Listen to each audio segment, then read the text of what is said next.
நண்பர்கள் அனைவருக்கும் வணக்கம். நீங்கள் பார்த்துக்கிட்டு இருக்கீங்க ட்ரெண்டி டாக்கர். நான் ஸ்ரீராம். இந்த வீடியோ வந்து எக்ஸசைஸ் வீடியோ நம்பர் 2 அப்படின்னு சொல்லலாம்.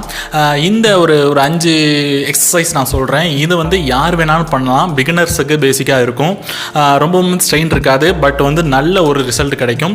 நேத்தி பண்ண வார்மப்போட ஃபஸ்ட் பண்ணிவிட்டு அதுக்கப்புறம் இந்த எக்ஸசைஸ் நீங்கள் ஸ்டார்ட் பண்ணுங்கள். ஒரு எக்ஸசைஸையும் ஒரு 20 செகண்ட்ஸ் வந்து குறைஞ்ச அளவுக்காச்சும் பண்ணுங்கள். அதுக்கு மேலே வந்து நீங்கள் முடிஞ்ச அளவுக்கு இம்ப்ரூவ் பண்ணால் இன்னும் கூட பெட்டரான ரிசல்ட் கிடைக்கும். வாங்க வீடியோக்குள்ளே போகலாம். இந்த வீடியோ தான் நீங்கள் பார்க்குற முதல் வீடியோ நம்மளோட ட்ரெண்டி டாக்கர் சேனலில் அப்படின்னு சொன்னாக்கா பக்கத்தில் இருக்கிற சப்ஸ்கிரைப் பட்டனை அழுத்தி வச்சுங்க. பக்கத்துலேயே இருக்கும் ஒரு பெல் ஐக்கான், அதை கிளிக் பண்ணி வச்சுக்கிட்டா தான் நாம் போகிற ஒவ்வொரு வீடியோவும் உங்களுக்கு அப்டேட்டில் வந்து நிற்கும். தயவு செஞ்சு அதை பண்ணிடுங்க. ஓகே,